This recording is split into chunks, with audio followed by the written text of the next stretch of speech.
What's up, everyone, and welcome back to the channel.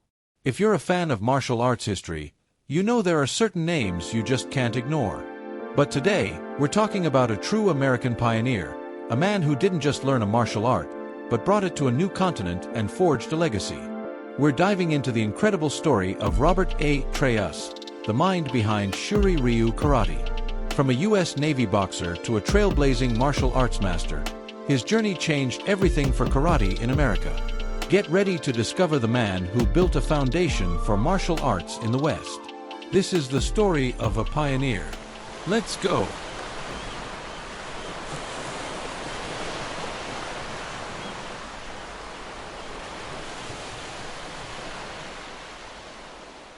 The American Pioneer, a story of Robert Trias and Shuri-ryu Karate.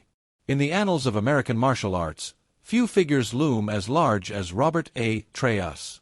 A man of unwavering dedication and pioneering spirit, he didn't just introduce karate to the United States. He forged a path, laid the groundwork, and ultimately created a legacy that continues to influence practitioners worldwide.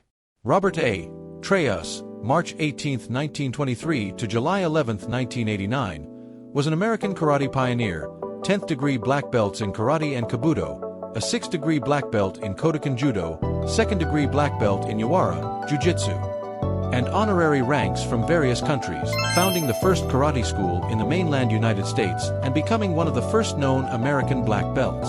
He also developed Shuri-ryu Karate, an eclectic style with roots in Chinese Kung Fu, and indirectly some Okinawan Karate.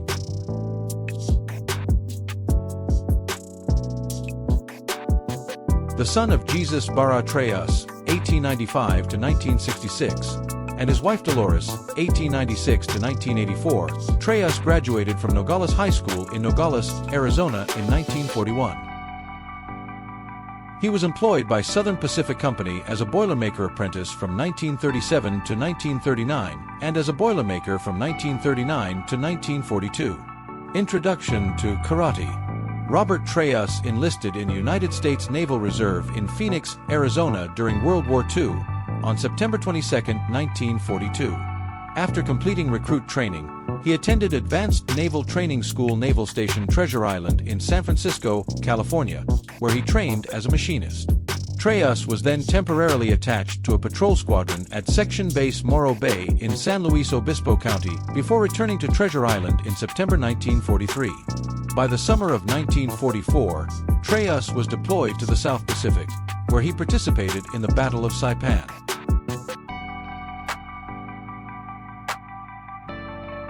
By September 1944, he was machinist's mate first class. On Tulagi, in the Solomon Islands, Trias tried his hand as a middleweight boxer. It is said that he met Tung Ji Xiang, a Chinese missionary of Chan, Zen Buddhism, while on Tulagi. Xiang often watched Trias work out and imitated his boxing footwork, and he asked to practice with Trias. Trias refused because Xiang was just a tiny little guy, but Xiang was persistent and at last Trias agreed to spar with him. Xiang gave Trias the biggest thrashing of his life, and Trias then asked Xiang to instruct him in the martial arts. Trias, then a promising Navy boxer, was about to experience a profound shift in his understanding of combat. His encounter with Master Tung Ji Xing would redefine his martial journey. Under Tung's tutelage, Trias delved into the intricacies of Xing'ai Chuan, a Chinese internal martial art. This was not about brute force, but about internal power, precise strikes, and a holistic understanding of the body and mind. On July 10, 1943, Tung presents Trias with a white silk certificate, handwritten in Japanese. It's his first-degree black belt. A moment of quiet, profound significance. Bringing karate to America. A new beginning. Returning to the United States after World War II, Robert Trias carried with him a vision. In 1946, in Phoenix, Arizona, he opened the first public karate school on the American mainland, an act that would spark a martial arts revolution. In 1948, he founded the United States Karate Association, USKA, the first karate organization on the U.S. mainland. Through his pioneering efforts in karate, he became the United States liaison with Korea, Japan, China, and Okinawa for many years. Trias's school became a crucible for a new generation of American martial artists. He instilled discipline, emphasized mental fortitude, and challenged the notion that martial arts were solely for self-defense. Trias returned to Okinawa several times during the 1940s and 1950s, training with various masters and likely receiving certifications or promotions. In those days, the requirements for different dan ranks in Japan weren't well formalized and were often given at the discretion of individual masters. Since there were no qualified instructors in the US to promote Trias, he relied on his connections in Japan for personal instruction and certification. His 4th and 5th dan promotions are not known and may have simply been skipped, which was not unusual at the time. 12 years later, when his book Karate Is My Life was published in 1963, he listed himself as a 7th dan, although the person who bestowed that rank is not recorded. Shortly after, on July 16, 1964, he was officially promoted to 8th dan by Yasuhiro Konishi of Shindojinen-ryu, who would become Trias's personal sensei for many years. It could also be said that Trias's own organization, the U.S. Karate Association, USKA, promoted him via a USKA certificate that Konishi signed. In 1983, Trias was referred to as an 8th dan on certificates that qualified him to serve as an international referee. Trias also held a 6th dan black belt in Kodokan Judo, studying under Yaji Yamada in California, and he studied the Yawara stick under Frank Matsuyama. The architect of American karate, innovation and expansion, Robert Trias wasn't content with just teaching. He was an innovator, a visionary who understood the need for structure and standardized practice in American karate. The first karate tournament in the U.S. is underway. A small crowd watches intently as competitors execute powerful techniques. It's raw, unrefined, but undeniably historic. Trias observes, a sense of pride and accomplishment on his face. In 1963, Trias orchestrated the first World Karate Championships in Chicago, a landmark event that brought international recognition to American karate. His commitment to the growth and standardization of the art was unparalleled. Through years of dedicated study and practice, Trias began to synthesize his vast knowledge. He drew from his experiences in Chinese Chuan-fa, Okinawan karate styles like Goju-ryu and Shuri-ryu, and even incorporated aspects of his judo and jiu-jitsu training. This culminated in the development of his own unique system, legacy and lasting impact.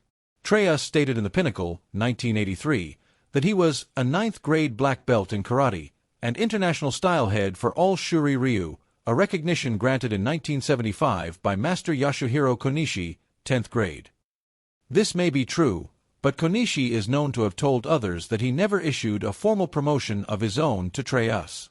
During the 1970s, Trias is said to have returned from a trip to Japan saying that Konishi had granted him the right to be called Grandmaster. Clearly this represented a misunderstanding, because when Konishi heard of this, he was reportedly so upset that he had to be physically restrained from leaving immediately for Arizona to confront Trias. Later, in 1978, the problem was solved when the U.S. Karate Association passed a resolution during the Grand Nationals in Florida that Trias be given the title of Grandmaster. Thereafter, he was known to all as Grandmaster Trias. Despite these disagreements, Trias always spoke affectionately and respectfully of Konishi. After Konishi's death in 1983, Trias wrote, "Grandmaster Konishi, who inspired and, for the past 20 years, assisted me with invaluable information, will live in my heart as an example of the greatest karate-do master in the world. He was my latest teacher, friend and inspiration throughout my adult life. Oh sensei, I will miss you." On July 10, 1983, Trias received his 10th dan certificate from Grandmaster Makoto Jima. This rank was confirmed on June 25, 1986, by a 10th dan certificate awarded by Saikichi Odo of the Okinawa Kenpo Karate and Kabuto Federation. This represented a tremendous and historic achievement for Trias. Very few Americans have ever risen legitimately to the rank of 10th dan under the authorization of Japanese traditional karate organizations. Robert A. Trias passed away on July 11, 1989, leaving behind an immeasurable legacy. He was not just the father of American karate, but a true visionary who shaped the landscape of martial arts in the Western world. His contributions are undeniable. Opened the first public karate school in the U.S. mainland, 1946. Founded the United States Karate Association, USKA, 1948. Wrote the first rules for karate competition, 1955. Conducted the first karate tournament, 1955. Authored the first karate textbook, The Hand is My Sword, 1958. Made the first instructional karate film, 1959. Organized the first World Karate Championships, 1963. Developed the Shuri-ryu Karate system. Published works. Trias authored The Hand is My Sword, a Karate Handbook, 1958, revised 1973. Karate is My Life, 1963. The Pinnacle of Karate, 1980. The Supreme Way, 1983. Render Yourself Empty, 1984. Robert Trias's life was a testament to the power of dedication, innovation, and a relentless pursuit of martial excellence. His influence continues to resonate within every dojo, every competition, and every student who embraces the path he so passionately forged. He taught us that to master others, one must first master oneself. And in doing so, he opened the door for generations to walk the path of the empty hand, forever changing the face of American martial arts. If you found this video insightful, don't forget to like, subscribe, and share your thoughts in the comments below. Stay tuned for more inspiring stories from the world of martial arts. See you in the next video.